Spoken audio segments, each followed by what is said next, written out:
بسم اللہ الرحمن الرحیم الحمد للہ رب العالمین والصلاة والسلام علی سید المرسلین وعلی آلہ وصحبہ اجمعین ومن تبعہم بإحسان الی یوم الدین. اعوذ باللہ من الشیطان الرجیم. بسم اللہ الرحمن الرحیم. ومن اضل ممن يدعو من دون اللہ من لا يستجیب له الی یوم القیامہ وهم عن دعائهم غافلون وإذا حشر الناس كانوا لهم أعداء وكانوا بعبادتهم كافرين. محترم حاضرین، ہمارے درس میں یہ بحث جاری تھی کہ اللہ تبارک و تعالیٰ نے اپنے کلام مجید میں توحید الوہیت، جس کی شہادت ہم لا الہ الا اللہ کے کلمے کے ذریعے سے دیتے ہیں، اس بنیادی دعوت کو لوگوں تک پہنچانے اور لوگوں کو اس کا قائل کرانے کے لیے مختلف انداز اور اسلوب اختیار فرمائے. قرآن مجید نے الگ الگ انداز میں بیان کیا تاکہ مختلف ذہنی صلاحیت کے مالک لوگوں کو توحید سمجھ میں آئے. جو لوگ سمجھ چکے ہیں وہ ان الگ الگ ڈھنگ کی نو بنو دلیلوں کی جانکاری کے بعد اپنے عقیدے میں پختگی اختیار کریں. ان کے دل میں کوئی شک شبہ اللہ تبارک و تعالیٰ کی توحید کے بارے میں نہ رہ جائے، اور ان کے عقیدے میں، فکر میں کوئی معمولی سی بھی ایسی چیز داخل نہ ہو سکے جس کی بنیاد پر توحید نہ صرف یہ کہ اس کی ضد قائم ہوتی ہے بلکہ توحید میں کچھ کمزوری آئے، توحید کسی بھی سطح پر مجروح ہو. تو صاحب کتاب یعنی مصنف نے یہاں اپنی کتاب میں 11 نکات بیان کیے مثالیں دے کر کہ اللہ تبارک و تعالیٰ نے ان طریقوں سے توحید کی دعوت دی ہے. ہم نے گزشتہ درس میں 5 اسالیب کا سرسری تذکرہ سنا اور پڑھا. 6 نمبر پر صاحب کتاب نے ذکر کیا کہ قرآن مجید نے اللہ تبارک و تعالیٰ کی الوہیت اور اس کے وحدہ لا شریک ہونے کے عبادت کے لائق ہونے میں وحدہ لا شریک ہونے کی دلیل دیتے ہوئے ایک چیز قرآن مجید نے جا بجا جو بیان کی ہے وہ یہ ہے کہ تعجیزہ لآلہۃ المشرکین، مشرکین جن معبودان باطلہ کی عبادت و پرستش کرتے ہیں ان کو عاجز بنانا، یہ بیان کرنا کہ یہ جن کی پوجا پاٹ کی جا رہی ہے یہ کسی بھی چیز کی قدرت طاقت نہیں رکھتے، اور ان کے اندر ایسی کوئی بات نہیں ہے جو الہ کے اندر ہونی چاہیے. چند آیتیں انہوں نے پیش کی، یہ چند بطور مثال اور نمونے کے ہیں، اس کے علاوہ بھی مختلف آیتیں ہیں. پہلی آیت سورہ اعراف کی، ارشاد فرمایا اللہ تعالیٰ نے اعوذ باللہ من الشیطان الرجیم ایشرکون ما لا یخلق شیئا وهم یخلقون. غور کیجیے ان دلیلوں پر. اللہ تعالیٰ اس میں توحید کا اس بات فرما رہا ہے، بندوں کو سمجھا رہا ہے. اور میں نے عرض کیا کہ اگر آپ اور ہم چاہتے ہیں کہ کسی غیر مسلم کو توحید سمجھائیں، اسلام کی دعوت دیں، تو یہ جو انہوں نے اس سبق میں 11 نکات بیان کیے ہیں اور اس کو اچھی طرح سے اگر ہم نے ذہن و دماغ میں بسا لیا، اس کو ایکسپلین کرنے اور بیان کرنے پر ہم نے قدرت حاصل کر لی، تو انشاءاللہ توحید کی دعوت دینے کا آپ کو اور ہم کو زبردست ملکہ پیدا ہو جائے گا. آپ سمجھا سکیں گے غیر مسلم کو کہ حقیقت میں عقلی اعتبار سے بھی صرف اللہ تبارک و تعالیٰ کی تنہا ذات ہے جو عبادت کے پوجا پاٹ کے لائق ہے. اللہ تبارک و تعالیٰ کے مقابلے میں کوئی اس کی اہلیت صلاحیت نہیں رکھتا، اور اگر کوئی شخص کسی اور کی پوجا پاٹ کرتا ہے، پرستش کرتا ہے، تو وہ سب سے بڑا ظلم کرتا ہے. تو ایک اسلوب 6 نمبر پر جو ذکر کیا، یہ بتایا کہ جن لوگوں کی اس دنیا کے اندر مشرکین عبادت کرتے ہیں وہ سب کے سب عاجز ہیں، وہ قدرت کاملہ نہیں رکھتے. اللہ تعالیٰ نے اس آیت میں فرمایا ایشرکون ما لا یخلق شیئا، کیا یہ لوگ شریک ٹھہراتے ہیں اس کو جو کہ کچھ بھی پیدا نہیں کرتا.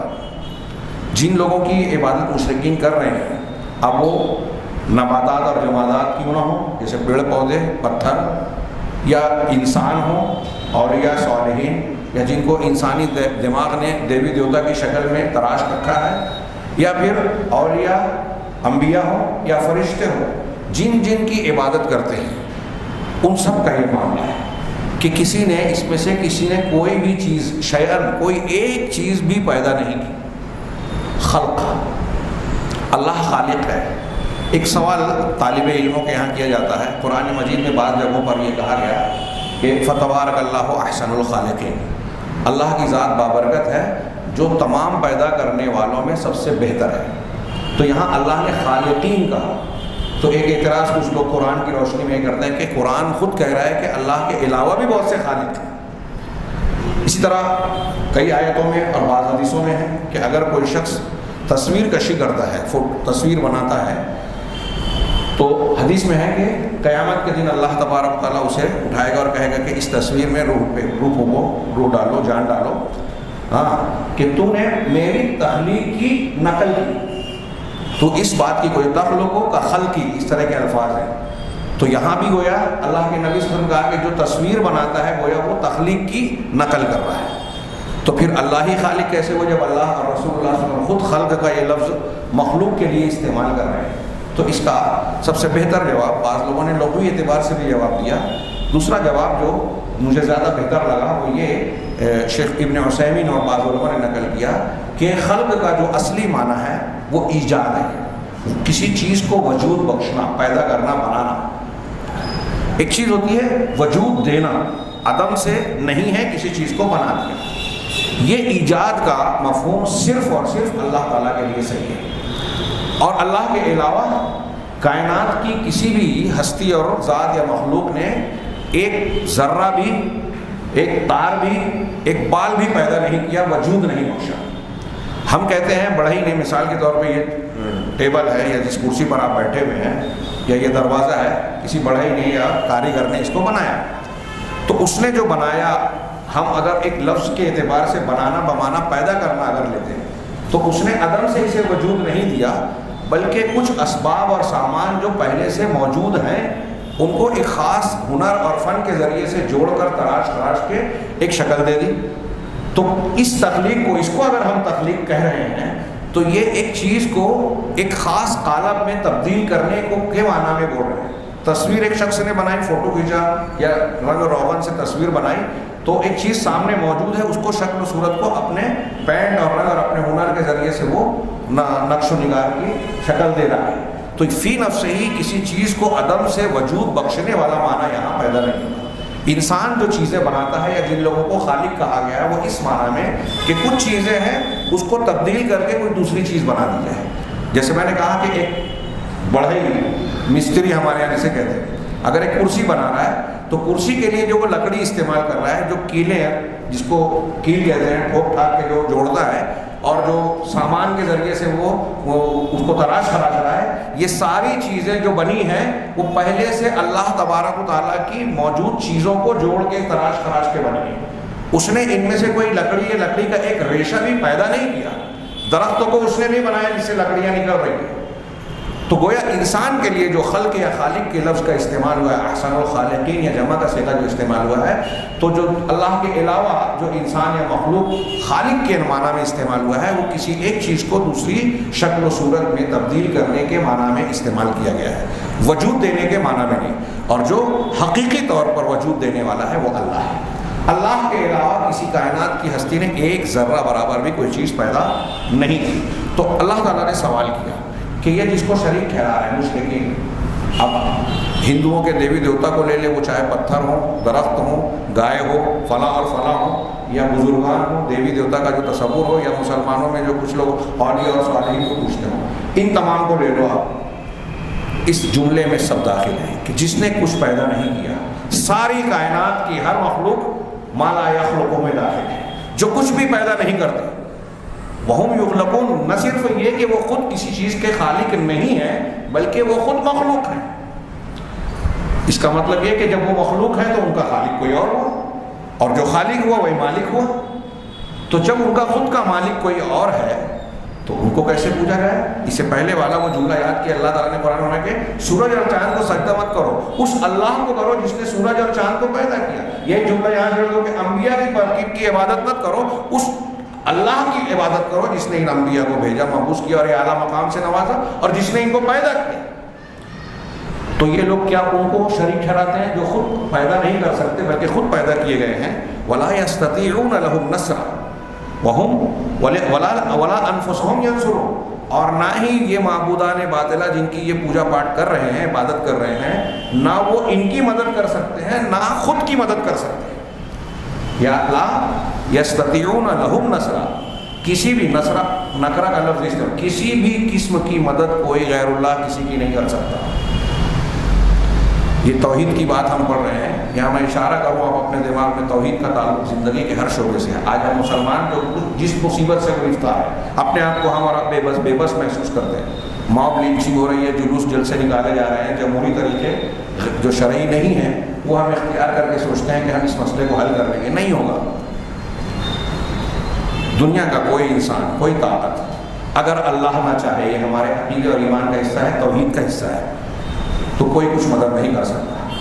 بلکہ یہ حکومتیں، یہ لیڈران، یہ تو دور کی بات، جن کو لوگ معبود سمجھتے اور مانتے ہیں وہ بھی ہماری مدد نہیں کر سکتے، اللہ کے علاوہ جو بھی۔ تو یہیں یہ نقطہ ہمیں ملا کہ ان مصیبتوں میں جب ہم یہ جان لیں گے، توحید کو ہم مانتے ہیں حقیقت میں کہ ساری قدرت، طاقت اللہ کے پاس ہے اور کسی کی بھی مدد کرنے کی طاقت، اختیار صرف اسی کے ہاتھ میں ہے، تو ہم اپنی ہر مصیبت کا حل اللہ سے مانگیں گے، اور اللہ تبارک و تعالیٰ سے دعا کے ذریعے قدری طور پہ یہ مانیں کہ اللہ تو ایسا کر دے جو ہمارے ہاتھ میں خیر ہے، اور شرعی طور پر وہ طریقے اختیار کیے جائیں گے جو اللہ نے بتایا ہے کہ تم کو اگر میری مدد چاہیے تو یہ کام کرو، میری شریعت پر عمل کرو، قدری اور شرعی طور پر یہ اللہ کے اختیار میں ہے، اور اللہ نے ہمیں بتایا ہے کہ تم اللہ کی مدد کے کیسے مستحق ہو سکتے ہو۔ یہ میں نے ضمناً بیان کیا۔ اب ہم مدد چاہتے ہیں تو ہمیں بنیادی طور سے رجوع کرنا چاہیے اللہ تعالیٰ کی طرف، اور عقلی اور تدبیری اعتبار سے ہمیں دنیا میں جو مدد کے راستے اور طریقے میسر ہو سکے شریعت کے دائرے میں ہیں، وہ طریقے اور راہیں اختیار کرنا چاہیے۔ جیسے روزی دینے والا اللہ ہے، لیکن روزی تلاش کرنے کا اس نے حکم دیا کہ آپ حلال کمائی کے لیے محنت مشقت کریں، مختلف ہنر اور کوششوں کو بروئے کار لائیں، تب اللہ تبارک تعالیٰ روزی دے گا۔ اس نے ایک قاعدہ قانون بنا دیا، من جد وجد، جو کوشش کرے گا وہ پائے گا۔ بہرحال یہاں جو مضمون بیان کیا جا رہا ہے قرآن کا، توحید کی طرف دعوت دینے کا اسلوب، اس میں یہ بتایا کہ جن معبودان باطلہ کو پوجا جا رہا ہے وہ ایک تو کچھ پیدا کرنے والے نہیں ہیں بلکہ خود مخلوق ہیں۔ وہ دوسروں کی جن جو عبادت کر رہے ہیں، یہ پوجا پاٹ جو لوگ کر رہے ہیں، ان سے مدد مانگ رہے ہیں کہ میری یہ بگڑی بنا دے، میری مشکل حل کر دے۔ ہاں، کوئی کسی غوث کو، کوئی کسی کو غوث بول رہا ہے، کسی کو مشکل کشا بول رہا ہے، کوئی کسی کو جو ہے نہ جانے کیا کیا نام دے رکھا ہے۔ لیکن قرآن نے کہا ان ہی الا اسماء سمیتموها انتم وآباؤکم ما انزل اللہ بہا من سلطان، یہ کچھ نام ہیں جو تم نے اور تمہارے باپ دادا نے رکھ دی۔ یہ جن کو اب آج ہمارے یہاں کچھ بزرگوں کو کچھ لوگ کہتے ہیں کہ یہ مشکل کشا ہے، یا یہ فلاں، یہ بچے اور اولاد فلاں کے مزار پہ جائیں گے تو مل جائیں گے، یہ فلاں کام ہے، یہ اللہ نے اس کی کوئی دلیل نہیں اتاری۔ یہ تمہارے اور تمہارے باپ دادا کے بنائے ہوئے ڈھکوسلے ہیں، نام ہیں، صفات ہیں، حقیقت سے اس کا کوئی تعلق نہیں، اس پر کوئی پروف، کوئی دلیل نہیں۔ اور وہی بات یہاں کہی کہ یہ خود کسی کی مدد نہیں کر سکتے، یہ بزرگان دین کہلانے والے لوگ ہوں، انبیاء صالحین ہوں، دیوی دیوتا ہوں، یا جو بھی معبود ہیں، کوئی کسی کی کوئی مدد نہیں کر سکتا، بلکہ دوسروں کی تو چھوڑ، اللہ نے کہا وَلَا أَنفُسَهُمْ يَنصُرُونَ، خود اپنے آپ کی مدد نہیں کر سکتے۔ جب یہ اتنے عاجز ہیں کہ تمہاری کوئی بگڑی کو بنا نہیں سکتے، تو پھر پوجا کرنے کا مطلب کیا ہے؟ ایک آدمی کسی اللہ کی یا معبود کی عبادت کیوں کرتا ہے؟ بنیادی طور سے ساری عبادت کا حاصل یہ ہوتا ہے، ایک آدمی خرچ بھی کرتا ہے تو ایک طریقے، آج تو اس میں بھی بزنس اور سودے کا معاملہ بن گیا کہ ہم کاروبار میں برکت چاہتے ہیں تو اتنا پیسہ لگائیں گے تو اللہ تعالیٰ مجھے برکت دے گا۔ ہم حج اس لیے کر رہے ہیں کہ اللہ تبارک تعالیٰ ہمارے مال میں برکت دے، آخرت کا ثواب اور اجر بعد میں، پہلے دنیا میں۔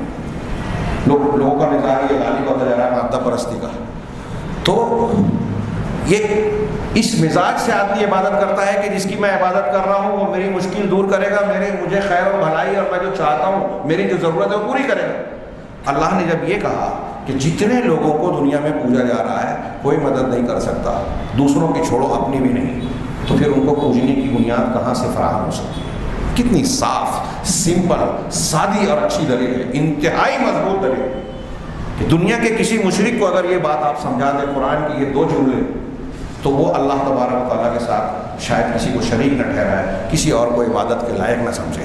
ایک دوسری آیت جو انہوں نے پیش کی، اللہ تبارک تعالیٰ کا یہ ارشاد قُلِ ادْعُوا الَّذِينَ زَعَمْتُم مِّن دُونِهِ فَلَا يَمْلِكُونَ كَشْفَ الضُّرِّ عَنكُمْ وَلَا تَحْوِيلًا، کہ آپ لوگوں سے کہیے کہ جن لوگوں کو تم اللہ کے علاوہ گمان کرتے ہو، جن کے بارے میں دعویٰ کرتے ہو کہ یہ ہمارے معبود ہیں، زعامہ کا معنی دعویٰ کرنا بھی ہوتا ہے، گمان کرنا بھی ہوتا ہے، تو دعویٰ تم کر رہے ہو کہ یہ ہمارے معبود ہیں، ان کی عبادت کر رہے ہو، تو آپ جو اللہ کے سوا جتنے ہیں سب کو بلا لو، سب کو بلا لو، فلا یملکون کشف الضر عنکم ولا تحویلا، وہ تمہاری مصیبت اور تکلیف کو ختم کرنا اور اس کو ہٹانا، تحویل کر دینا، مطلب تم سے ہٹا کر کسی اور کی طرف ڈال دینا، دونوں کی طاقت ہے ان کی، ان کو اس کی طاقت اور اختیار ہے ہی کہ وہ تمہاری مصیبت دور کر دے۔ اب ایک آدمی پریشانی میں مبتلا ہوتا ہے کہ مجھے اولاد نہیں ہو رہی ہے، تو یہ در اور وہ در اور وہ درگاہ کا چکر کاٹتا ہے، قرض کی ادائیگی کے لیے جو ہے وہ مختلف معبودان باطلہ کی چوکھٹوں پہ جا کے پیشانی رگڑتا ہے، کہیں جا کے نظر و نیاز کرتا ہے، کسی کے نام کا ہون کرتا ہے، کسی کے نام کی نظر و نیاز کرتا ہے، دونوں ایک ہی چیز ہے۔ مقصد کیا ہے کہ میرا کام بن جائے، میری مصیبت ٹل جائے، دور ہو جائے، میں مصیبت اور پریشانی میں۔ اللہ کہہ رہا ہے جتنے معبود، ایک نہیں دو چار نہیں، کائنات میں دنیا کے اندر جتنے لوگوں کو اللہ کے علاوہ لوگ معبود مانتے ہیں، عبادت کے لائق گردانتے ہیں، ان سب کو بلا لو، یہ سب مل کر تمہاری کوئی تکلیف ہٹا نہیں سکتے۔ ختم کرنا تو دور کی بات، اسے تمہارے پاس سے ہٹا کے کسی دوسرے کی طرف منتقل کر دے کہ تم کو ایک بیماری ہے، تمہاری بیماری نکال کے دوسرے آدمی کے اندر ڈال دے، اس کی بھی طاقت ہے۔ یہ بیماری کی میں نے مثال دی۔ اگلی آیت سے اللہ تعالیٰ نے ارشاد فرمایا وَيَعْبُدُونَ مِن دُونِ اللَّهِ مَا لَا يَمْلِكُ لَهُمْ رِزْقًا مِنَ السَّمَاوَاتِ وَالْأَرْضِ شَيْئًا وَلَا يَسْتَطِيعُونَ، کہ یہ لوگ مشرکین اللہ کے سوا ان کی عبادت کرتے ہیں جو آسمانوں اور زمین میں کہیں سے بھی ان کے لیے رزق کی کوئی طاقت اور اختیار نہیں رکھتے۔ آدمی کی بنیادی ضرورت رزق ہے، اور رزق صرف کھانا پینا ہی نہیں ہے، گیہوں چاول روٹی وغیرہ یہ ساری چیزیں، جو چیزیں، یہ کپڑا ہم کو ملا ہے یہ اللہ کے رزق میں شامل ہے، جو نعمتیں ہمیں ملی ہے وہ سب رزق کے رضا کا یرد کو مانے عطا کرنا دینا، جو کچھ دیا گیا ہے ہماری زندگی کی ضروریات کی چیزیں وہ سب رزق اور روزی میں شامل ہیں۔ تو اللہ تعالیٰ کہہ رہا ہے کہ جتنے بھی جن کی بھی یہ لوگ عبادت کر رہے ہیں اللہ کے سوا، یہ سب کے سب ایسے ہیں کہ ان میں سے کوئی آسمان میں تو دور کی بات، زمین میں بھی فی السماوات والارض شیئن کچھ بھی روزی دینے کا ذرا سا بھی اختیار اور پاور نہیں رکھتا۔ پھر جب ان کو طاقت ہی نہیں ہے تو آپ ان سے مانگ کیوں رہے؟ میں یہ مضمون جب بچوں کو پڑھاتا تھا تو آسانی کے لیے کہتا تھا کہ اگر ایک آدمی کہہ رہا ہے کہ میں بھوکا ہوں، میرے پاس کھانے کے لیے پیسے نہیں ہیں، انتظام نہیں ہے، تو کوئی آدمی جس کو عقل شعور ہے، جب وہ یہ جانتا ہے کہ اس کے پاس 1 روپیہ بھی نہیں ہے، ایسے آدمی سے کوئی بولے گا کہ مجھ کو 1 لاکھ 2 لاکھ 15-20 لاکھ روپیہ قرضہ دے دے یا مدد کر دے، جو خود فقیر ہے، محتاج ہے، جس کے پاس کھانے کے لیے نہیں، آپ اسے 2-4 لاکھ روپے کا مطالبہ کریں گے؟ بتائیے، نہیں کریں گے۔ سمپل سی، کوئی ایسی بات نہیں ہے کہ اس میں غور و فکر کرنے کی ضرورت، ایک بچہ بھی بول دے گا۔ تو سیدھی سی بات ہے کہ جس کے پاس جو نہیں ہے وہ دے نہیں سکتا۔ عربی میں بولا جاتا ہے فاقد الشیء لا یعطی، کسی چیز کو نہ پانے والا، فقدان والا اس چیز کو دے نہیں سکتا۔ تو ایک بھکاری جس کے پاس 1 روپیہ نہیں ہے، آپ اس سے 2 لاکھ کا، 4 لاکھ کا، 10 لاکھ کا مطالبہ نہیں کر سکتے، کریں گے نہیں، عقل بولتی ہے۔ اب قرآن بار بار یہ کہہ رہا ہے کہ جن کو بھی دنیا میں پوجا پاجا جا رہا ہے، وہ تم کو ایک معمولی سا گیہوں اور چاول کا ایک دانہ، کپڑے کا ایک دھاگا، ہوا کا ایک جھونکا، یہ کسی بھی چیز کا اختیار نہیں رکھتے، تم کو کوئی روزی کی کوئی چیز دے ہی نہیں سکتے۔ تو اب اس کا مطلب یہ کہ جو غیر اللہ کی عبادت پوجا پاٹ کر کے اس سے مانگ رہا ہے کہ میری بگڑی بنا دے، مجھے روزی دے دے، میرا قرضہ ادا کر دے، میری روزی میں برکت دے دے، اگر کسی غیر اللہ سے، کسی ولی پیر سے، نبی سے مانگ رہا ہے تو وہ فقیر سے 1 لاکھ 2 لاکھ نہیں، اربوں مانگ رہا ہے۔ جس کے پاس 1 روپیہ نہیں اس سے ارب مانگ رہا ہے۔ تو ایک تنکا، ایک پیسہ، ایک حبہ دینے کی طاقت نہیں رکھتے اور آپ ان سے ساری چیزیں مانگ رہے ہو، ہے کہ نہیں؟ یہ بے وقوفی ہے۔ تو شرک کرنے سے بڑی بے وقوفی دنیا میں کوئی دوسری ہو ہی نہیں سکتی ہے۔ اگر شرک کرنے والا کتنا بھی اپنے آپ کو اعلیٰ دکھائی دیتا ہو، لیکن جو مشرک ہے وہ دنیا کا سب سے بڑا احمق ہے۔ یہ قرآن کہہ رہا ہے کہ وہ کوئی طاقت نہیں رکھتے، آسمان اور زمین میں کسی کو رزق دینے کا کچھ بھی اختیار نہیں ہے۔ اور اللہ نے آگے کہا وَلَا يَسْتَطِعُونَ، پہلے کہا لَا يَمْلِكُونَ، مالک نہیں ہے، اختیار نہیں ہے، اور آیت کے آخر میں کہا وَلَا يَسْتَطِعُونَ، اختیار تو دور کی بات، ان کے اندر طاقت بھی نہیں ہے۔ جیسے میں یہ کہہ سکتا ہوں کہ ہمارے امیر صاحب کے ہاتھ میں گھڑی لگی ہوئی ہے، میں اس گھڑی کو، کوئی مجھ سے بولے کہ وہ جو گھڑی امیر صاحب کے ہاتھ میں ہے وہ مجھے دے دیجیے، تو میں یہ کہوں گا کہ مجھے اس کی ملکیت یا اختیار یا قوت نہیں ہے، اختیار نہیں ہے، مجھے اختیار نہیں ہے، کیونکہ یہ میں مالک نہیں ہوں۔ ایک بات سر اس کے مالک ہیں، امیر صاحب مالک ہیں، یہ وہ اختیار ہے. لیکن دوسری بات جو کہی کہ مالک ہونا، لیکن میں اس کو چھین کے چوری کر کے ان سے مانگ کے تو دے سکتا ہوں. اللہ تعالیٰ کہہ رہا ہے کہ اس کی بھی طاقت نہیں ہے ان کے اندر. ایک تو اختیار نہیں ہے، دوسرا یہ کہ ایسا کرنا چاہیں تو کرنے کی طاقت بھی نہیں ہے، استطاعت ہی نہیں ہے کہ وہ ایسا کر سکے. تو پھر کیوں پوجا کی جا رہی ہے؟ پھر کیوں کی عبادت کوئی کرے؟ اب کوئی کر رہا ہے تو اس سے بڑا بے وقوف کون ہوگا؟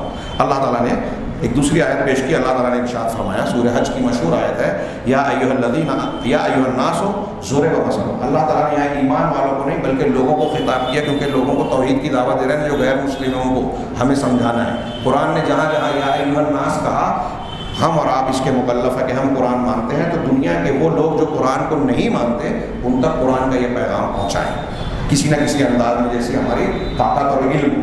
اللہ نے کہا، اے دنیا کے لوگوں، اے لوگوں، ضرب مثل، تمہارے لیے ایک مثال بیان کی جا رہی ہے. مثالوں سے باتیں آسانی سے سمجھ میں آتی ہیں. قرآن کا اسلوب یہ بھی ہے کہ ہر چیز، بڑی بڑی باتوں کو قرآن نے، اللہ تعالیٰ نے بڑے آسان مثالوں کے ذریعے سے سمجھایا. تو اللہ نے کہا کہ تمہارے لیے ایک مثال بیان کی جا رہی ہے، فاستمعوا لہ، لہٰذا تم غور سے سنو. غیر مسلموں کو بھی ہم سنائیں، سنو غور سے. اللہ نے کہا، ان الذین تدعون من دون اللہ لن یخلقوا ذبابا، یقیناً جن لوگوں کو تم اللہ کے سوا پکارتے ہو، عبادت کرتے ہو جن کی، وہ لن یخلقوا ذبابا، وہ کبھی ایک مکھی بھی پیدا نہیں کر سکتے. معبودان باطلہ کی تعجیز، عاجزی بیان کر رہا ہے. جن کو تم پوج رہے ہو، پکار رہے ہو، وہ ایک مکھی بھی پیدا نہیں کر سکتے. وَلَوِ اجْتَمَعُوا لَهُ، اگرچہ کہ وہ سب کے سب اکٹھا ہو جائیں. اکیلا ایک معبود باطل نہیں، جتنے ہندوستان میں جتنے 36 کوٹی 34 کوٹی 33 کوٹی کو، جو 33 کروڑ دیوی دیوتاؤں کو پوجا جاتا ہے، ہمارے یہاں کتنے بابا پیر صاحب بنے ہوئے ہیں. لوگ آج ان کو سجدہ رکوع کر رہے ہیں، نظر و نیاز ان کے نام بھی کر رہے ہیں. ابھی آپ دیکھیں گے پاکستان سے، میں تو اگر وہ کلپ نہیں دیکھتا تو میں تصور بھی نہیں کرتا کہ مسلمان کہلانے والے لوگوں میں اتنی سنگین قسم کی گمراہی پائی جاتی ہے کہ بزرگوں کے سامنے کھڑے ہیں وہ اور ان کے سامنے سجدہ کر رہے ہیں. یہ ابھی ہمارے ماحول میں یہ چیز سامنے آ رہی ہے. ہندوستان میں بھی اس طرح کی چیزیں ہو رہی ہیں. ان کو سجدہ کر رہے ہیں، رکوع کر رہے ہیں، ان کے نام کا کلمہ پڑھ رہے ہیں، کسی بھی شخصیت کو رسول کہہ رہے ہیں. تو کہا کہ اگر یہ سب کی سب اکٹھا ہو جائیں، سب کے سب اکٹھا ہو جائیں، تب بھی ایک مکھی پیدا نہیں کر سکتے. جو ذات ہر چیز، ہر مفعول فاعل کو چاہتی ہے. یہ موبائل ہے، یہ موبائل تو بہت ایک باریک مشینی چیز ہے. ہلکی سی چیز، ایک ٹوپی ہے، آپ کے بدن پہ لنگی اور کپڑا یا شرٹ ہے. اگر کوئی بھی یہ کہے کہ یہ لنگی کسی نے بنائی نہیں ہے، یہ خود بخود بن گئی ہے، کیا کوئی بھی عقل والا اسے تسلیم کرے گا؟ ایک چیز بنی ہوئی ہے، یعنی مفعول ہے، وہ عمل کیا گیا ہے. تو جو عمل کیا گیا ہے وہ بتا رہا ہے کہ اس کا کرنے والا کوئی نہ کوئی فاعل ہے. اور جو چیز مفعول ہے، جہاں وہ یہ بتاتی ہے کہ وہ فاعل ہے، وہیں وہ یہ بھی بتاتی ہے کہ اس فاعل کو یہ کام کرنے کی طاقت، صلاحیت ہے، علم اور ہنر ہے. یہ موبائل بنانے والے کمپنی نے جو بنایا، تو بنانے والوں کے اندر اس کو بنانے کی کا فن، اس کی ٹیکنالوجی، اس کا طریقہ کار معلوم ہے، تب بنا ہے نا. اور اسی سے یہ بھی پتہ چلا کہ جس کے اندر کام کرنے کی طاقت نہیں ہے، وہ کام کرنے والا نہیں ہو سکتا. اگر ہم سے آپ سے آگے کوئی بولے کہ بھائی ہمارے گھر کی جو بلیاں ہیں وہ ہمارے گھر میں کمپیوٹر چلاتی ہیں یا موبائل کو یوز کرتی ہیں، واٹس ایپ پہ میسج بھیج دیتی ہیں، تو کوئی اس کو قبول کرے گا؟ نہیں. کیوں؟ اس لیے کہ بلی، بندر اور ان جانوروں میں کمپیوٹر یا ان چیزوں کو یوز کرنے یا اس فعل کے فاعل ہونے کی صلاحیت ہے ہی نہیں. اب یہاں اسی کو سوچیے، یہ توحید کی دلیل دے رہا ہے اللہ تعالیٰ. تمہارے سامنے یہ آسمان ہے، زمین ہے، پیڑ ہے، پودے ہیں، خود تمہاری ذات ہے. چھوٹی سے چھوٹی چیز جو ہمارے اندر بال کی، خون کے اندر کے ذرات کی، وہاں سے لے کر جس کو دوربین اور دوربین سے دیکھا جاتا ہے، اس وجود سے لے کے آسمان میں جو سب سے بڑا وجود ہم کو ننگی آنکھ سے نظر آنے والا سورج ہے یا ستارے ہیں، ان تک غور کیجیے. یہ مفعول ہے، وجود ہے ان کا. تو جب یہ مفعول ہے تو ان کو پیدا کرنا، یہ مخلوق ہے تو ان کا خالق ہے. بغیر خالق کے مخلوق نہیں ہو سکتے، بغیر فاعل کے مفعول نہیں ہو سکتے. تو اب ان کا وجود ہوا، یہ موجود ہیں، اس کا مطلب ان کو وجود دینے والا ہے. ان کو وجود دینے والا کون ہے؟ اب دنیا میں جتنے معبودوں کو آپ فہرست تو بنا سکتے ہیں، سب کا نام گنا لو. ہاں، جن کو لوگ پوج رہے ہیں، فرشتوں کو، انبیاء کو، صالحین کو، دیوی دیوتاؤں کو، پیڑ پودوں کو، حجر شجر کو، مختلف علاقے کے مخصوص معبودان کو، افریقہ کے ہوں، جنوبی ہندوستان کے ہوں، سری لنکا کے ہوں، کہیں کے سب کی فہرست بنا رہا ہوں۔ کیا ان میں سے کسی کے اندر یہ طاقت تھی کہ سورج بنا دے میں، چاند بنا دے میں، سبزی ترکاری اگا دے میں، پیڑ پہاڑ بنا دے میں؟ کیا ان میں سے کوئی ایسا ہے جو اس آسمان اور زمین کے پیدا ہونے سے پہلے تھے؟ جب پہلے تھے ہی نہیں تو جو تھے نہیں وہ اس کو بنانے والا کیسے ہو سکتا ہے؟ جب وہ خود نہیں تھے اور بعد میں پیدا ہوئے تو اس کا مطلب یہ کہ ان کو کسی نے بنایا۔ تو جب وہ ان کو خود کسی نے بنایا ہے تو وہ مالک کیسے ہو سکتے ہیں، وہ خالق کیسے ہو سکتے ہیں؟ اب یہ سوچئے جو میں نے پہلا سوال کیا کہ یہ چاند، سورج، ستارے، انسان، جنات، چھوٹے سے چھوٹے کیڑے مکوڑے سے لے کے بڑے سے بڑے وجود تک، یہ ساری چیزیں ہیں، یہ مخلوق ہے تو ان کا خالق ہے، خالق کون ہے؟ سوال ہے۔ تو قرآن کا یہ آیت پر غور کیجیے کہ قرآن یہ دعویٰ کر رہا ہے کہ کائنات کے جتنے معبودان باطل ہیں سب مل کر ایک مکھی پیدا نہیں کر سکتے، اور جب ایک مکھی نہیں پیدا کر سکتے تو یہ سورج، چاند، ستارے، پیڑ پہاڑ، انسان، جنات، چرند پرند، دریا اور ساری مخلوقات کیا کوئی پیدا کر سکتا ہے؟ جب مکھی نہیں بنا سکتے تو یہ کیسے بنا سکتے؟ اور جب وہ بنا نہیں سکتے تو اختیارات جو نہیں بنایا اس کو کہاں سے اختیار مل گیا؟ اس کے برابر تم اس کو کیسے کر سکتے ہو جس کو جو مکھی پیدا کرنے کی بھی طاقت نہیں رکھتے؟ اللہ نے آگے کہا کہ مکھی پیدا کرنا تو دور کی بات، اسی آیت میں آگے کہا وَإِن يَسْلُبْهُمُ الذُّبَابُ شَيْئًا، اگر مکھی ان کے پاس سے کوئی چیز سلب کر لے، چھین لے۔ آپ کسی کو مزار کو مقدس مانتے ہیں، مزار پہ جا کے آپ نے چڑھاوا چڑھایا، حلوہ چڑھایا، گوشت کی کوئی چیز چڑھائی یا کوئی بھی شیرینی چڑھائی، اس شیرینی پر مکھی بیٹھ کے کچھ حصہ مکھی لے کے جا رہی ہے، تو قبر میں جو بزرگ ہیں یا مندر میں جو مورتی بنی ہوئی ہے وہ یا جتنے بھی معبودان باطل ہیں وہ اس مکھی کو جو اس پر چڑھائی ہوئی چیز کو لے کے جا رہے ہیں اس کو واپس چھین نہیں سکتے۔ مکھی پیدا کرنا تو دور کی بات، یہ چھوٹا سا وجود ان کے چڑھاوے میں سے کچھ لے جا رہا ہے تو وہ واپس نہیں لے سکتے۔ وَإِن يَسْلُبْهُ الذُّبَابُ شَيْئًا، اگر مکھی کوئی چیز سلب کر لے لا يَسْتَنقِذُهُ مِنْهُ، تو یہ اس سے اس کو واپس حاصل نہیں کر سکتے، چھین نہیں سکتے۔ ضعف الطالب والمطلوب، جب معاملہ ایسا ہے تو طالب اور مطلوب بہت کمزور ہے، جو دعا مانگ رہا ہے ان سے وہ خود کمزور ہے کیونکہ وہ حاجت مند ہے، اور جس سے مانگی جا رہی ہے وہ ایک مکھی بھی پیدا نہیں کر سکتا، وہ خود کمزور ہے۔ جو مانگ رہا ہے وہ بھی کمزور اور جس سے مانگا جا رہا ہے وہ بھی کمزور، دے ہی نہیں سکتا۔ تو قرآن کا ایک اسلوب یہ ہے، یہ یہاں پوری ہوئی بات جو انہوں نے مثالیں دی، میرا دل چاہ رہا ہے کہ اور لیکن بات لمبی ہو جائے گی، کئی نکات باقی ہیں، کہ اللہ تبارک و تعالیٰ نے توحید کو ثابت کرنے کے لیے کہ صرف اللہ ہی عبادت کے لائق ہے، قرآن مجید میں مختلف مقامات پر یہ اسلوب بھی اختیار کیا، بہت سارے اسالیب میں سے، کہ جن کو دنیا میں لوگ پوچھتے ہیں وہ کوئی بھی آپ کو پوجا پاٹ کے مقصد کو پورا کرنے کی طاقت نہیں رکھتے۔ ہماری عبادت کا جو مقصد ہے کہ ہماری بگڑی بن جائے، ہم کو نقصان سے بچا لیا جائے، کائنات کا کوئی بھی ذات اللہ کے سوا جن کو بھی پوجا جاتا ہے سب مل کر بھی وہ کچھ نہیں کر سکتے۔ جب ایک مکھی نہیں بنا سکتے، ایک چیز پیدا نہیں کر سکتے، تو پھر وہ آپ کی کیسے بگڑی بنا سکتے ہیں؟ ساتواں نقطہ یا اسلوب کے طور پر جو انہوں نے ذکر کیا، تصفیح المشرکین الذین یعبدون غیر اللہ، کہ اللہ تبارک و تعالیٰ نے ان مشرکین کو بے وقوف قرار دیا۔ ابھی میں نے اوپر کہا کہ جس کے پاس 1 روپیہ نہیں اس سے کوئی لاکھ مانگے تو بولیں گے بے وقوف آدمی۔ تو قرآن نے بھی شرک کرنے والوں کے بارے میں کہا کہ یہ انتہائی بے وقوف ہے، ان کی عقل پھر گئی، ان کو بے وقوف اور احمق قرار دیا، جاہل قرار دیا۔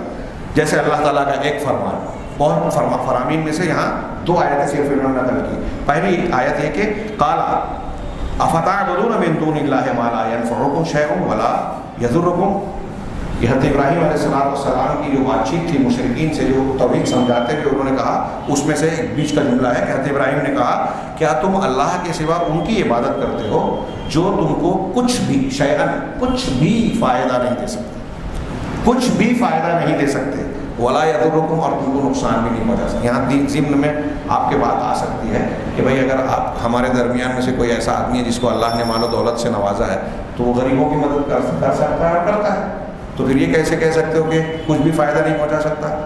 حقیقی طور سے وہ فائدہ پہنچانے کی طاقت نہیں رکھتا۔ اگر طاقت دے بھی دی اللہ نے آپ کو دولت کی اور آپ چاہتے ہیں کہ کسی غریب کی مدد کر دیں تو اگر اللہ نہیں چاہتا تو آپ نہیں کر سکتے. کئی رکاوٹیں آ جائیں گی. آپ جو مال دینے جا رہے ہیں چوری ہو جائے گا, ضائع ہو جائے گا, نقصان. دے بھی دیا تو وہ اس کو پچے گا نہیں. آپ نے 2000 دیا, اللہ تعالیٰ 4000 کا خرچہ اس کو دے دے گا کہ آپریشن کرنا پڑے گا. ایسی اور بھی شکلیں, سمجھانے کے لیے میں نے کچھ باتیں عرض کی. تو اللہ نہ چاہے تو کوئی کسی کا کچھ بھی فائدہ نہیں ہو سکتا. تو حضرت ابراہیم نے سوال کیا کہ تم اللہ کے سوا اس چیز کی عبادت کر رہے ہو جو تم کو کچھ بھی فائدہ نہیں پہنچا سکتے اور نہ نقصان پہنچا سکتا ہے. وَلَا يَضُرُّ. اگر ہم غور کریں تو عبادت کا محور بنیادی طور سے یہی آتا ہے, یہ عقیدہ کہ جس کی عبادت بندہ کر رہا ہے وہ اس کو فائدہ پہنچا سکتا ہے, لہٰذا اس سے فائدہ مانگے, اور اس کو نقصان سے بچا سکتا ہے, لہٰذا یہ سوال کرے کہ نقصان سے بچا یا نقصان نہ پہنچائے. اللہ کہہ رہا ہے کہ یہ فائدہ اور نقصان پہنچانے کی طاقت ہی نہیں رکھتے, تو پھر تم ان کو عبادت کر رہے ہو. اف لکم, اف ہے تم پر. یعنی جب کسی کو ہم کہتے ہیں کہ تمہاری عقل کام نہیں کرتی, کیا تم پاگل ہو, بے وقوف ہو, یہ وہ انداز ہے حضرت ابراہیم کا کہ تم پر اف ہے. ارے پاگل ہو گیا, بے وقوف ہو, ان کو پوچھ رہے ہو, ان سے مانگ رہے ہو جو دینے کی طاقت ہی نہیں رکھتے. اف لکم ولما تعبدون من دون اللہ, کہ تم پر بھی اف ہے اور ان پر بھی اف ہے جو تم اللہ کے سوا جن کی پرستش کر رہے ہو. افلا تعقلون, کیا تم کو عقل نہیں ہے؟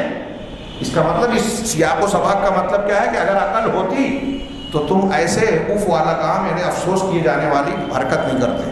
یہ تم جو حرکت کر رہے ہو قابل افسوس ہے اور بے عقلی کی بات ہے. افلا تعقلون, اگر عقل ہوتی تو تم ان کی اللہ کے سوا ان کی پرستش پوجا کرتے ہی.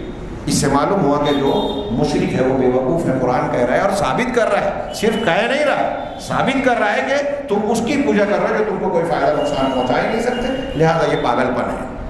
دوسری آیت جو انہوں نے پیش کی, اللہ تعالیٰ کا یہ ارشاد, ومن اضل ممن يدعو من دون اللہ, اس سے بڑا گمراہ, اس سے بڑا راہ سے بھٹکا ہوا انسان کون ہوگا جو اللہ کے سوا اس کو پکارتا ہے, یدعو دعا کرتا ہے, پکارتا ہے, من لا یستجیب لہ الی یوم القیامہ, جو قیامت تک اس کو جواب ہی نہیں دے سکتا. یہ دیوار ہم سے بات کر سکتی ہے کیا؟ اب اگر کوئی شخص یہاں آئے اور اس دیوار یا دروازے سے پوچھے کہ آج ابھی عصر کی نماز یہاں مسجد میں ہوئی ہے, تو عصر کی نماز کس امام صاحب نے پڑھائی؟ مغرب کی یا فجر کی نماز میں کون سی سورت پڑھی تھی؟ اس دیوار سے ہم پوچھتے رہے. تھوڑی دیر کے لیے تصور کیجیے, میرے بولنے پہ ہی لگے گا کہ کیسی مثال دے رہے ہیں, مطلب کوئی خاص نہیں لگے, لیکن غور کیجیے یہ قرآن کی بات ہے کہ آپ اس سے کتنے بھی سال مرنے تک پوچھتے رہے کیا یہ دیوار جواب دے گی؟ نہیں دے سکتی. اللہ کہہ رہا ہے کہ جیسے تم دیوار سے پوچھ لو جواب نہیں دے گی, اور ہم میں سے کوئی عقل والا دیوار سے سوال ہی نہیں کرے گا کیونکہ جانتا ہے دیوار جواب نہیں دے گی. اللہ کہہ رہا ہے کہ جو لوگ مردوں کو, بتوں کو, درختوں کو, پیڑ پودوں کو, اللہ کے سوا جس کو بھی پکار رہے ہیں, جو غیر موجود ہے, جو مر چکا ہے یا زندہ ہے اور موجود نہیں ہے, جس کو بھی پکار رہے ہیں, اس سے بڑا بے وقوف کون ہوگا؟ وہ دیوار سے بات کرنے والے لوگوں سے بھی زیادہ بڑا بے وقوف ہے. وہ انتہائی پاگل آدمی ہے. اللہ نے فرمایا کہ اس سے بڑا گمراہ کون ہوگا جو اللہ کے سوا اس کو پکارتا ہے جو قیامت تک اس کی بات کا جواب دے ہی نہیں سکتا. وَهُمْ عَنْ دُعَائِهِمْ غَافِلُونَ, جواب دینا تو دور کی بات ہے, جواب کون دے گا؟ جو سنے گا. اگر میں آپ سے مخاطب ہوں, آپ میری بات سن رہے ہیں تو میری بات کا جواب دے سکتے ہیں, لیکن میں آپ سے کہہ رہا ہوں اے فلاں, اور آپ سنے ہی نہیں, تو آپ جواب دیں گے کیا؟ تو اللہ نے کہا جواب دینا تو دور کی بات ہے. وَهُمْ عَنْ دُعَائِهِمْ غَافِلُونَ, وہ ان کی پکار اور دعا سے غافل ہے, اس کو پتہ ہی نہیں کہ میرے کو کچھ لوگ پکار رہے ہیں. یہ مردے سنتے نہیں ہیں.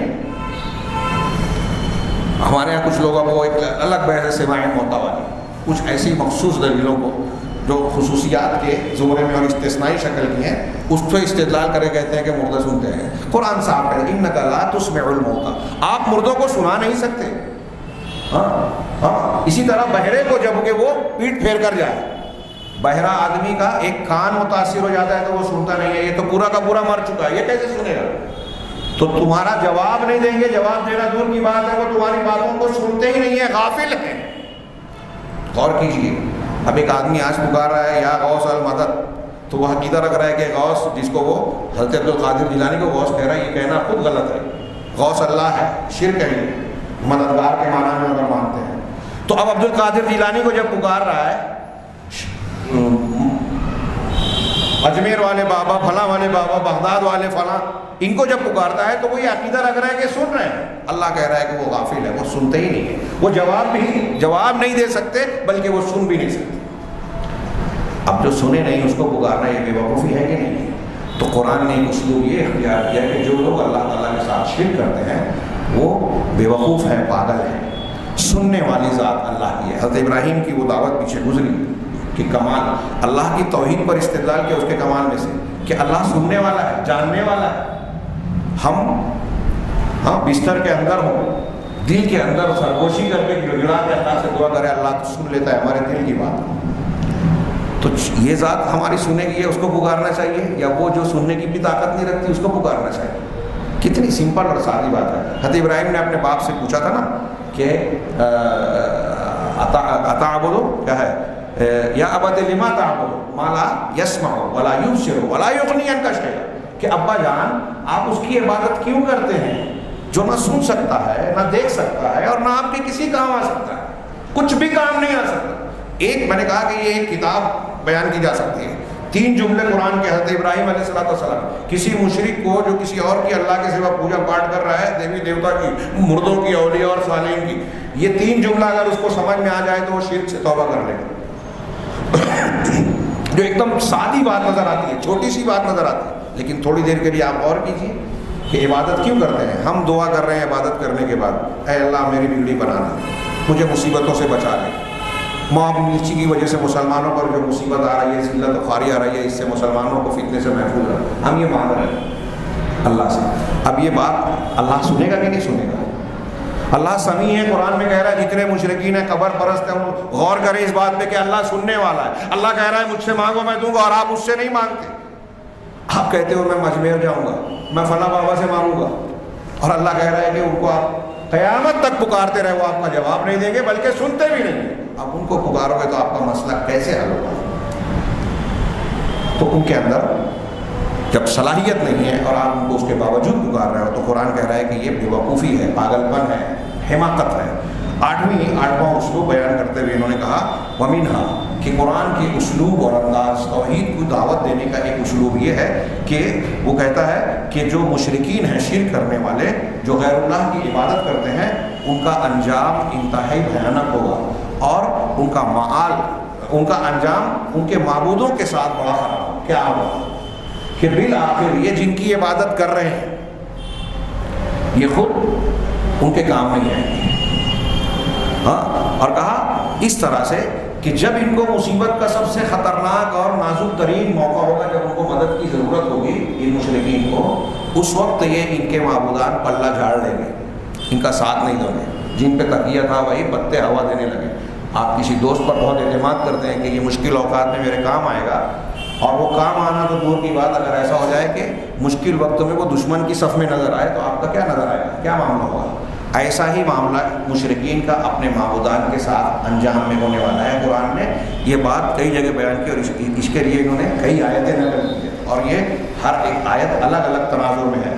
بتوں اور پتھروں کے تعلق سے بھی، انبیاء کے تعلق سے. اس لیے میں تیزی سے ترجمہ کرتا ہوں، بہت غور سے سنیے، بہت غور سے، کہ اگر آپ یہ جو قبر پرست ہیں یا غیر مسلم ہیں جو شرک کرتے ہیں ان کو سمجھانا چاہتے ہیں تو اس میں سے ایک طریقہ یہ ہے کہ جن کو تم پکار رہے ہو قیامت کے دن جب تمہارے لیے مدد کی اصلی ضرورت ہوگی نجات کے لیے، اس وقت وہ کہیں گے کہ یہ تو ہماری عبادت ہی نہیں کرتے تھے، بلکہ عبادت کرنا تو دور کی بات، میں نے جو بھی کہا کہ دشمن کی ضرورت، یہ تمہارے دشمن ہو گئے. یہ قرآن کہتا ہے دشمن بن جائیں گے کہ میں نے تو تم سے نہیں کہا تھا کہ میری عبادت کرو، اور تم میری عبادت کرتے تھے، مجھے کچھ نہیں پتا. میں نے اللہ سے انکار کریں گے کہ نہیں یہ عبادت نہیں کرتے تھے ہماری، بلکہ ان کے دشمن بن جائیں گے. قرآن کہتا ہے. آیت کا ترجمہ دیکھیے، پہلے سورہ بقرہ کی آیت نقل کی، وَمِنَ النَّاسِ مَن يَتَّخِذُ مِن دُونِ اللَّهِ أَندَادًا يُحِبُّونَهُم كَحُبِّ اللَّهِ، کہ لوگوں میں کچھ ایسے ہیں جو اللہ کے سوا دوسروں کو اللہ کا ہمسر اور برابر بنا لیتے ہیں.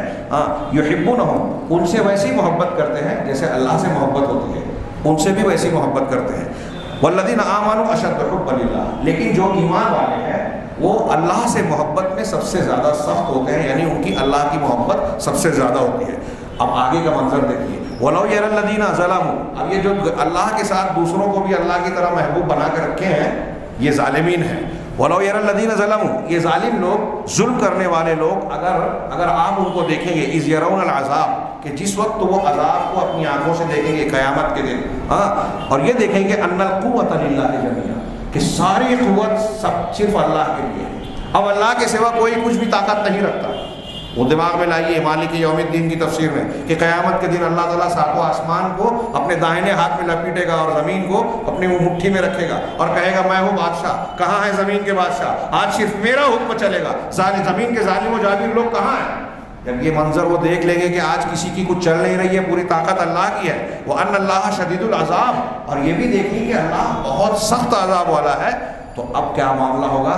اِسْتَبَرَّأَ الَّذِينَ اتُّبِعُوا مِنَ الَّذِينَ اتَّبَعُوا، جبکہ وہ لوگ جن کی اتباع کی گئی، اس کو میں کہہ لوں سردار لوگ، ہمارے بڑے لوگ جن کی کوئی اتباع کر رہا ہے تو وہ اتبعوا، جن کی اتباع کی جا رہی ہے، جن کے پیچھے لوگ چل رہے ہیں، ارے یہ بڑے آدمی ہیں، ان کی مخالفت کریں گے تو یہ ہو جائے گا وہ ہو جائے گا، غور کریں کہ جن کی اتباع کی جا رہی ہے وہ براءت اور بیزاری کا اظہار کریں گے ان لوگوں سے جنہوں نے اتباع کی، یعنی قائد لیڈر اپنی پبلک اور اپنے ورکروں کو بولیں گے کہ میں ان کو نہیں پہچانتا۔ لیڈر ورکر کا لفظ جو میں اس تناظر میں استعمال کر رہا ہوں کہ فوراً اتبعوا اور اتباعوا کا فرق آپ کو فوراً سمجھ میں آ جائے، تمثیل کے طور پر کہ جن کی لوگ پرستش کر رہے ہیں وہ اتبعوا، جن کے پیچھے چل رہے ہیں، تو جن کی اتباع کی جا رہی ہے وہ براءت کا اظہار کریں گے، لا تعلقی ظاہر کریں گے ان سے جو ان کی اتباع کر رہے ہیں دنیا میں، وَرَأَوُا الْعَذَابَ، اور وہ عذاب کو دیکھ لیں گے، وَتَقَطَّعَتْ بِهِمُ الْأَسْبَابُ، اور ان کے درمیان اسباب منقطع ہو جائیں گے۔ حضرت ابن عباس کہتے ہیں اسباب کا مطلب رشتے، تعلق، قرابت، اور جو محبت کا تعلق دنیا میں ہے کہ میں آپ سے محبت رکھتا ہوں، آپ مجھ سے محبت رکھتے ہیں، تو یہ کافروں کا جو معاملہ ہوگا یا جو ایک دوسرے کے پیچھے باطل طریقے پہ اللہ کے علاوہ دوسروں کو مانتے ہوئے ان کے پیچھے چل رہے ہیں، تو وہ ان کے وہ رشتے، تعلق، ناطے ختم ہو جائیں گے، وہاں وہ عقیدت محبت رہ نہیں جائے گی، تو ان کے اسباب اور محبت کے تعلقات ختم کٹ جائیں گے۔ وقال الذین اتبعوا، اور جن لوگوں نے اتباع کی وہ کہیں گے، جب وہ بولیں گے کہ نہیں ہمارا ان سے کوئی تعلق نہیں، لیڈر بولے گا یہ ورکر میرے نہیں ہے، تو جو ورکر ہیں اتبعوا، جو اتباع کرنے والے ہیں، وہ کیا کہیں گے؟ یہ پیر اور مرید کہہ لیجیے کہ پیر صاحب کہیں گے یہ ہمارے مرید نہیں، اور مرید بولے گا اتبعوا، کہیں گے لو ان لنا کرۃ، کہ اگر ہم کو ایک پھیرا اور مل جائے، یعنی ایک موقع اور ملے کہ دنیا میں پھر سے اللہ ایک موقع دے دے فنتبرأ منہم کما تبرؤوا منا، تو ہم بھی ان سے ایسے ہی لا تعلق بن جائے گے دنیا کے اندر جیسے یہ آج ہم سے تعلق اور ناطہ توڑ گئے، ہم سے اللہ تعلق نہیں بتا رہے، تو جس طرح یہ آج ہم دامن جھٹک رہے ہیں کہ نہیں ہمارے ان سے کوئی تعلق نہیں، اگر ایک موقع دنیا میں جانے کا مل جائے نا تو پھر دنیا میں ہم ان کا فراق چھوڑ دیں گے، یہ ان کی بات ہوگی۔ آج دنیا میں جو لوگ اندھے ہو کر قرآن حدیث کو چھوڑ کر، شریعت کی تعلیم کو چھوڑ کر، فلاں سیٹ، فلاں بڑے، فلاں بزرگ، فلاں لیڈر، فلاں مفتی، فلاں امام کے پیچھے چل رہے ہیں، وہ غور کریں کہ اگر وہ باطل چیزوں میں اتباع کر رہے ہیں تو قیامت کے دن جن کے پیچھے چل رہے ہیں وہ پلہ جھاڑیں گے، اور آپ کہیں گے کہ ایک موقع ملے تو ہم بھی ایسے پلہ جھاڑ لیں گے جیسے یہ آج جھاڑ رہے ہیں۔ اللہ نے کہا کذالک یریہم اللہ اعمالہم حسرات علیہم، عبرت کی چیز ہے، اللہ کا فرمان ہے، اگر یہ دل و دماغ میں ہمارے اتر جائے تو ہمارے رونگٹے کھڑے ہو جائیں۔ اللہ نے کہا ایسے ہی ہم ان کے اعمال کو ان کے لیے حسرت بنا کر پیش کر دیں گے۔ پھر دنیا میں جو آج بہت لوگ فخر کرتے ہیں نا کہ ہمارے لیڈر، ہم اپنے دھرم کے چرچا کے لیے زبردستی کسی مسلمان کو پکڑ کر جائے شری رام بلوا لیا، کسی نے مار کے موب لنچنگ میں 150 لوگوں نے ایک نہتے کو پکڑ کر گھیر کر مارا، ٹھوکا، اذیت دی اور بلوا لیا، اوپر سے کہہ بھی دیا کسی مسلمان نے، یہ آپ نے اس کو بہت اچھا کام سمجھ لیا، تیر مار لیا۔ ابھی دنیاوی اعتبار سے کیا ہے اس کی حیثیت جانے دو، کہ کسی سے زبردستی بلوا بھی لیا تو کون سا تیر مارا، یہ کوئی ماننا ہوا کیا؟ یہ مردانگی ہوئی کیا؟ اگر ایسے ہی 50 لوگ آپ سے آگے گھیر کے کوئی کہیں کہ یہ مذہب مان لے اور آپ نے زبان سے کہہ دیا تو کیا یہ ماننا ہوگا؟ ہمارا دین فطری ہے، کہتا ہے لا اکراہ فی الدین، دین میں کوئی زبردستی نہیں ہے، جبر نہیں ہے۔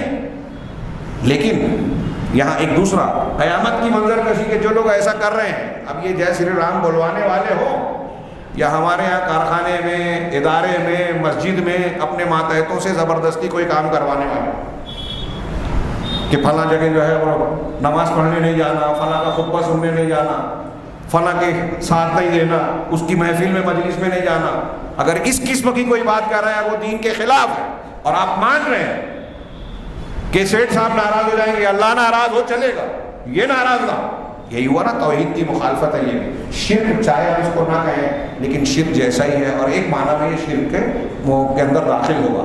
تو جیسے یہ دنیا میں یہ کر رہے ہیں اور فخر محسوس کر رہے ہیں کہ سیٹھ صاحب کو خوش کرنے کے لیے ہم نے فلاں جماعت کو توڑ دیا، واٹس ایپ پہ ان کے خلاف ہم نے لکھ دیا اور یہ کر دیا اور وہ کر دیا، تو یہ جو ان کا عمل ہے جس پر آج وہ فخر کر رہے ہیں، قیامت کے دن اللہ کہہ رہا ہے کہ ان کے ان اعمال کو قیامت کے دن ان کو ہم حسرت کی چیز بنا کر پیش کر دیں گے، ان کو دکھائیں گے کہ ان کے یہ اعمال ان کے لیے حسرت، ندامت اور افسوس کی چیز ہے، وہاں ہاتھ ملیں گے کہ کاش ہم یہ نہ کیے ہوتے، یہ ان کے اعمال ان کے لیے حسرت بنا دیں گے۔ وما هم بخارجین من النار، یہ مشرکین کے لیے، یہ جو میں نے مسلمانوں کی مثال دی وہ مشرکین پر فٹ نہیں ہوتی، وہ کم درجے کے ہوں گے چاہے عقیدہ نہیں ہے اگر تو، لیکن یہ مشرکین کا جو اللہ کو چھوڑ کر دوسروں کے پیچھے چل رہے ہیں، ابو جہل اور ابو لہب کے پیچھے چل رہے ہیں، ہاں، اور اللہ کے سوا دوسروں کی پوجا پاٹ کر رہے ہیں، ان کے اعمال حسرت بن جائیں گے اور وہ کبھی بھی جہنم سے نکلنے والے نہیں ہوں گے۔ وما هم بخارجین من النار، غیر اللہ کی عبادت کرنے والا، شرک اور کفر کرنے والا کبھی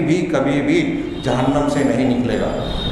توحید کی عظمت یہ ہے کہ توحید پہ آدمی مرے تو کتنے بھی گناہ ہو، اگر شرک اکبر نہیں ہے، کفر اکبر اور نفاق اکبر نہیں ہے تو وہ کبھی نہ کبھی جہنم سے نکلے گا، اور شرک اکبر کفر اکبر پر مر گیا تو کبھی بھی جہنم سے نہیں نکلے، یہ اللہ تعالیٰ کا فرمان۔ وما هم بخارجین من النار۔ دوسری آیت اللہ تعالیٰ نے فرمایا وَيَوْمَ الْقِيَامَةِ يَكْفُرُونَ بِشِرْكِكُمْ، قیامت کے دن یہ معبودان باطلہ جن کو لوگ پوج رہے ہیں نا، اولیاء ہو، صالحین ہو، انبیاء ہو، پیڑ پودے، دیوی دیوتا، جو بھی جن کا وجود ہے، ہاں، قیامت کے دن وہ تمہارے اس شرک کا انکار کریں گے۔ وَلَا يُنَبِّئُكَ مِثْلُ خَبِيرٍ، اور تم کو اللہ خبردار اللہ کی طرح، یعنی جو ہر چیز کی خبر رکھتا ہے اس اللہ کی ذات کی طرح تمہیں کوئی یہ باتیں نہیں بتائے گا۔ یہ جو اللہ تعالیٰ بتا رہا ہے کہ تم جس کو پوج رہے ہو اور سمجھ رہے ہو کہ ہم بہت اچھا تیر مار رہے ہیں، ہم کرشن کو پوج رہے ہیں، ہم رام کو پوج رہے ہیں، گرو نانک کو پوج رہے ہیں، ہم حضرت عیسیٰ علیہ السلام کو اللہ کا بیٹا مان رہے ہیں، ہم جو ہے اولیاء اور صالحین کو غوث اور مشکل کشا اور فلاں مان رہے ہیں، یہ قیامت کے دن بولیں گے نہیں اللہ تعالیٰ یہ ہم کو پوچھتے پکارتے نہیں تھے، یہ تمہارے شرک کا انکار کریں گے، تم جن پہ بھروسہ کر رہے ہو وہ بولیں گے کہ یہ ہمارا ان سے تعلق ہی نہیں تھا۔ یہ بات اللہ کی طرح تمہیں کوئی نہیں بتائے گا۔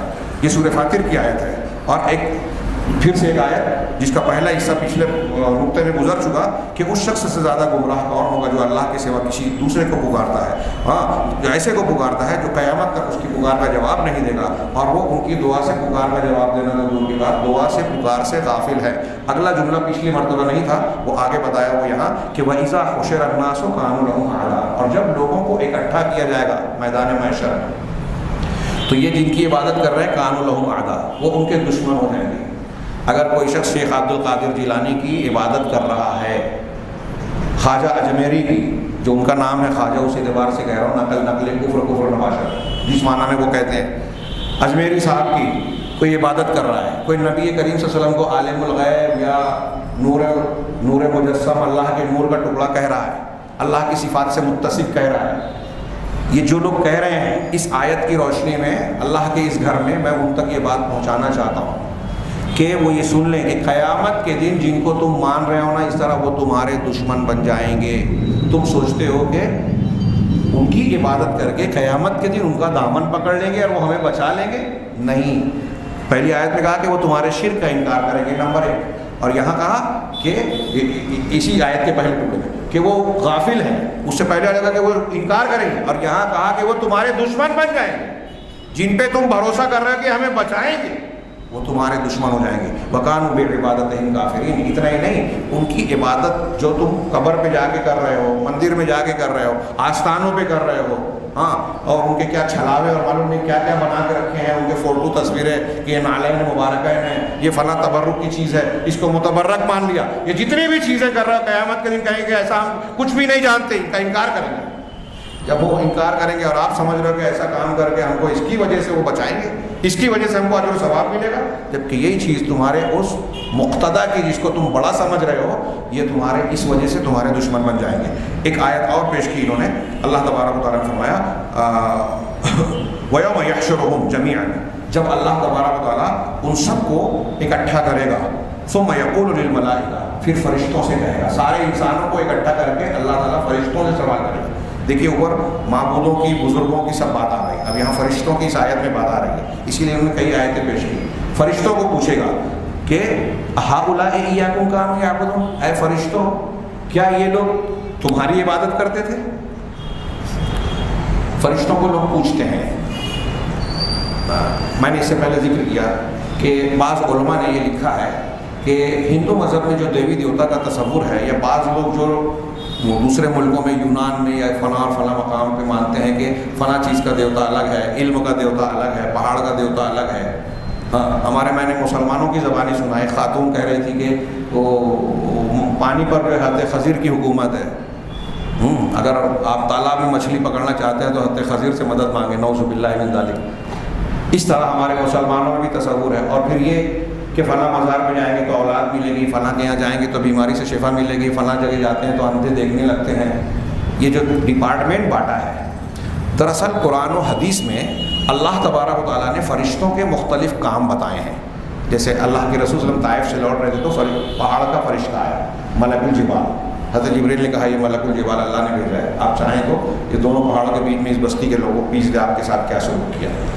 ہم کو پتہ ہے کہ مرنے کے بعد جب مردے کی تدفین ہوتی ہے لوگ جانے لگتے ہیں تو منکر نکیر دو فرشتے آتے ہیں، یہ دو کام، یہ کام اللہ تعالیٰ نے الگ الگ کام الگ الگ فرشتوں کے سپرد کیا ہے۔ اس میں سے کچھ لوگوں کا قرآن و حدیث میں تذکرہ ہے، حضرت جبریل، میکائیل، اسرافیل، کچھ کا نام ہے، کچھ کا نام نہیں ہے، تعداد نہ معلوم ہے، غیب ہے، وہ ہمارے ایمان کا حصہ ہے۔ تو کچھ لوگ کہتے ہیں، بعض علماء نے کہا کہ یہ جو فرشتوں کا تاثر آسمانی کتاب کا عقیدہ آسمانی کتابوں میں موجود تھا، کچھ مذاہب کے لوگوں نے اس کو تبدیل کر کے فرشتوں کو دیوی دیوتاؤں اور معبودان کا درجہ دے دیا کہ اگر بارش کا مطالبہ کرنا ہے تو بارش کے دیوتا سے مانگی جائے، آگ کی دیوتا فلاں ہے، صبح کا دیوتا فلاں ہے، سورج کا دیوتا سوریہ ہے۔ اب یہ ہندو دھرم میں ایسا ہے تو یہ کہاں تک تشریح صحیح ہے نہیں، لیکن بات تھوڑی سی لگتی ہوئی محسوس ہوتی ہے۔ اگر وہاں نہ ہو تو ہم مسلمانوں میں دیکھتے ہیں کہ بعض باباؤں کے لیے بعض کام اور ڈپارٹمنٹ بانٹ دیے، اس کی کوئی دلیل نہیں ہے۔ جیسا کہ میں نے بھی آیت میں پڑھی، قرآن کی دو جگہ آیت ہے، ایک حضرت یوسف علیہ السلام کی زبانی اور ایک سورہ نجم میں، کہ جن کو تم اس طرح سے بول رہے ہو، نام رکھے ہو کہ یہ فلاں کام کرتا ہے، یہ فلاں نام والا ہے، یہ اللہ نے کوئی دلیل نہیں اتاری، ان یا الا اسماء سمیتموها انتم، یہ تمہارے باپ دادا نے نام رکھا ہے۔ تو بہرحال کہ فرشتوں کو تو فرشتے کو یا تو اس معنی میں پوجنا ہو، یا پھر کفار مکہ نے نعوذ باللہ فرشتوں کو اللہ کی بیٹیاں کہا تھا، تو اس معنی میں وہ اللہ سے جوڑ رہے تھے۔ اللہ تعالیٰ نے اس کی تردید کی اور سخت رد کیا قرآن میں کئی مقامات پر کہ اللہ کی بیٹیاں کہتے ہیں نعوذ باللہ فرشتوں کو۔ تو بہرحال کسی بھی معنی میں فرشتوں سے اللہ سوال کرے گا کہ کیا تمہاری یہ عبادت کرتے تھے؟ قالوا سبحانک، تو وہ جواب دیں گے فرشتے قیامت کے دن کہ تو پاک ہے پروردگار، تو بے عیب ہے، انت ولینا، تو ہی ہمارا ولی آقا ہے، سرپرست تو ہے، ہاں، انت ولینا من دونہم، ان کو چھوڑ کر تو ہمارا آقا ہے، دوست ہے، ولی ہے، ہاں، بل کانوا یعبدون الجن، یہ ہمیں نہیں جنوں کو پوجتے تھے۔ اللہ کے سوا جس کی بھی پوجا کرتے تھے تو وہ کون ہے؟ وہ جن ہے۔ جن اللہ کی مخلوق ہے، جن ایسی مخلوق کو کہتے ہیں جو نظر نہ آئے، اور انسانوں کے ساتھ جن کو کبھی تذکرہ وما خلقت الجن والانس، تو جیسے ہم اور آپ مکلف ہے ویسے ہماری طرح جن بھی مکلف ہے، جنت جہنم جیسے ہمارے لیے جنوں کے لیے بھی، اور بھی تفصیلات ہوتے ہیں۔ جن میں جو نیک ہوتے ہیں وہ جن کہے جاتے ہیں، اور جو برے ہوتے ہیں انہیں کو ہم شیطان کہتے ہیں۔ شیطان الگ سے مخلوق نہیں ہے، جن ہی ہے، شریر جن۔ انسانوں میں بھی جو شخص برا ہو کہتے ہیں کہ وہ شیطان آدمی ہے، لیکن کسی برے انسان کو نہیں کہتے کہ یہ جن آدمی ہے۔ جن اس لیے کہ جن اچھے بھی ہو سکتے ہیں، برے بھی، اور جو برے ہوں گے وہی شیطان ہوں گے۔ بہرحال اللہ تبارک و تعالیٰ نے فرمایا کہ فرشتے کہیں گے کہ یہ لوگ جنوں کی عبادت کرتے تھے۔ سورہ نساء میں ہے کہ یہ لوگ شیطان کی عبادت کرتے تھے۔ تو اہل علم نے تفسیر میں کہا کہ اللہ کے سوا کوئی کسی کی بھی پوجا کر رہا ہے وہ شیطان کی عبادت کر رہا ہے۔ اکثرهم بهم مؤمنون، ان میں سے اکثر لوگ انہی پر ایمان رکھتے تھے، جنوں اور شیاطین پر، ان کی پوجا پاٹ کرتے تھے۔ تو یہاں اس آیت میں ذکر کیا کہ فرشتے بھی جو ہے قیامت کے دن اس بات سے انکار کریں گے کہ ہماری عبادت نہیں کرتے تھے، اور مشرکین سے پلہ جھاڑ لیں گے۔ آخری آیت جو انہوں نے پیش کی، ایک نبی کی مثال دی، حضرت عیسیٰ علیہ السلام کی۔ یہ مثال پڑھتے ہوئے دماغ میں رکھیں کہ اگر کوئی حضرت عیسیٰ کو پوج رہا ہے، اگر کوئی کسی اور پیغمبر کو پوج رہا ہے، یہاں تک کہ جناب محمد رسول اللہ صلی اللہ علیہ وسلم کی عبادت کر رہا ہے، اور آپ کو اللہ کا کوئی بھی درجہ یا کوئی بھی صفت دے رہا ہے جو اللہ کی خصوصیت ہے، تو اس آیت کی روشنی میں وہ غور کرے کہ وہ شرک کر رہا ہے. اور جب انبیاء کا یہ معاملہ ہے تو جو اولیاء صالحین ہیں ان کا درجہ تو انبیاء سے بہت کم ہے. اللہ نے فرمایا وَإِذْ قَالَ اللَّهُ يَا عِيسَى ابْنَ مَرْيَمَ، جب اللہ تبارک و تعالیٰ کہے گا اے عیسیٰ ابن مریم، أَأَنْتَ قُلْتَ لِلنَّاسِ اتَّخِذُونِي وَأُمِّي إِلَٰهَيْنِ مِن دُونِ اللَّهِ، کیا آپ نے ان لوگوں سے کہا تھا کہ مجھے اور میری والدہ کو، یعنی حضرت مریم علیہ السلام، مجھے اور میرے والدہ کو اللہ کے سوا معبود بنا لو؟ کیا تم نے کہا تھا؟ کیا اللہ تعالیٰ قیامت کے دن پوچھے گا؟ تو اللہ حضرت عیسیٰ کا جواب کیا ہوگا؟ یہ قرآن کی آیت ہے، قال سبحانک ما یکون لی ان اقول ما لیس لی بحق، اللہ تو پاک ہے، میرے لیے یہ جائز ہی نہیں ہے کہ میں وہ بات کہوں جس کا مجھ کو حق ہی نہیں ہے. عیسیٰ علیہ السلام کہہ رہے ہیں کہ مجھ کو معبود مانو، یہ کہنا میرا حق نہیں ہے. تو کسی پیر پیغمبر پیر صاحب کو ہے جو آج اپنے سامنے اپنے مریدوں سے سجدہ کروا رہے ہیں. کتنے حیرت اور افسوس کی بات ہے کہ وہ قرآن اور حدیث کو ماننے کا دعویٰ کرتے ہیں، مسلمان بولتے ہیں اپنے آپ. یہ قرآن حدیث کی آیتیں ان کے سامنے ہیں، پھر بھی اللہ نے ان کو توفیق سے محروم کر دیا، بصیرت سے اندھا کر دیا کہ یہ اتنا صاف صاف توحید کا مضمون ان کی سمجھ میں نہیں آ رہا کہ عیسیٰ علیہ السلام کہیں گے کہ میں یہ بات نہیں کہہ سکتا جو میرا حق نہیں ہے، یعنی میں کسی کو یہ کہوں کہ میری عبادت کرو، یہ میرا حق ہی نہیں ہے. عیسیٰ علیہ السلام کا یہ حق نہیں ہے تو کسی پیر صاحب کا حق بنتا ہے کہ وہ کہیں کہ میرا سجدہ کرو، میری عبادت کرو، میرے سامنے ہاتھ جوڑو. کوئی بھی تعویل کرتا رہے یہ جائز نہیں ہے، حرام ہے، شرک اکبر ہے. اگر اس پہ توبہ کیے بغیر آدمی مر گیا تو بلا کسی شک شبے کہ وہ کبھی جہنم سے نہیں نکلے گا. تو حضرت عیسیٰ علیہ السلام، تو یہ ایک اسلوب ہے قرآن کا کہ جن لوگوں کو دنیا میں لوگ پوج رہے ہیں، اللہ نے یہ بتایا کہ قیامت کے دن جب عبادت کرنے والوں اور پوجا پاٹ کرنے والوں کو ضرورت ہوگی کہ یہ میری مدد کریں، یہ ہمارے کام آئے، جس کے لیے یہ سب کچھ کر رہے ہیں، وہ اس دن اپنا پلہ جھاڑیں گے اور اپنی لا تعلق کی بجائے ان سے ہمارا کوئی تعلق نہیں، ان کے شرک کا انکار کریں گے. اتنا ہی نہیں بلکہ ان کے دشمن بن جائیں گے. اور جب وہی دشمن بن جائیں گے تو پھر آپ نے جو عمل کیا اللہ کی عبادت کی بجائے ان کی عبادت کی، اور جب وہ بولے وہ دشمن بن جائیں گے تو آپ کو کون بچائے گا؟ اگر آدمی اس پر غور کر لے تو شرک سے فوراً توبہ کرے. یہ 8 نکات ہوئے ہیں، 3-4 باقی ہیں، کیا کروں بعد میں 3-4 باقی ہیں. میری خواہش یہ تھی کہ 11 نکات کو میں پورا کر دیتا تاکہ اگلے درس میں اللہ کے اسماء و صفات پر ایمان کی بحث ہو. کئی لوگوں کا مطالبہ ہے کہ وہ جلدی شروع کیا جائے، حالانکہ اس میں سے توحید میں سے کوئی بھی بات ایسی نہیں ہے جو اہمیت نہ رکھتی ہو، بلکہ یہ الوہیت والی بحث ہمارے اپنے عقیدہ ایمان اور نجات کے اعتبار سے سب سے زیادہ اہمیت کی حامل ہے. اور توحید اسماء و صفات بھی ویسی ہے، لیکن اس ایمان کو جب ہم توحید اسماء و صفات سمجھتے ہیں تو اس کا بھی حاصل یہ ہے کہ توحید الوہیت مضبوط ہو. بہرحال کوشش کریں گے کہ اس میں ہم داخل ہو جائیں. اللہ تبارک و تعالیٰ سے دعا ہے کہ وہ ہمیں توحید کے تمام گوشوں کو اچھی طرح سمجھنے کی توفیق عطا فرمائیں، سمجھ کر اسے دل و دماغ میں رچانے بسانے، اپنی زندگی میں اس کے تقاضوں کو پورا کرنے کی ہمیں توفیق عطا فرمائیں، اور اس کی برکت سے دنیا اور آخرت میں نجات اور کامیابی اور سعادت سے نوازے. آج جو بھی ہماری مصیبتیں ہیں، بعض علماء جو گہرے علم والے ہیں، وہ عرب علماء کو آپ دیکھیں گے کہ مسلمانوں پر جو آج مصیبتیں آ رہی ہیں وہ منطقی اعتبار سے، عقلی اعتبار سے آپ تفصیلی گفتگو بعد میں، لیکن بنیادی طور سے یہ بات جیسے ہم ایمان کی کمزوری کہتے ہیں وہی بات وہ اس تناظر میں کہتے ہیں کہ اس کی 2 بنیادی وجہ ہے. ایک تو مسلمانوں میں توحید صحیح سلامت اور خالص نہیں بچی، اور دوسرے جناب محمد رسول اللہ صلی اللہ علیہ وسلم کی سنتوں کی مخالفت کرتے ہیں. اگر کتنی بھی موٹی موٹی کئی جلدوں کی کتاب لکھ ڈالیں اور آخر میں نتیجہ دیکھیں تو آخر میں نتیجہ یہ 2 جملہ ہی آئے گا کہ ہم اگر توحید صحیح کر لیں، رسول اللہ صلی اللہ علیہ وسلم کی اتباع اور آپ کو مقام صحیح دے لیں، صحیح شریعت کو اختیار کر لیں تو دنیا کی کوئی طاقت ہمیں ذلیل نہیں کر سکتی. اللہ تبارک و تعالی ہمیں دنیا اور آخرت کے خیرات سے نوازے. وآخر دعوانا الحمدللہ رب العالمین.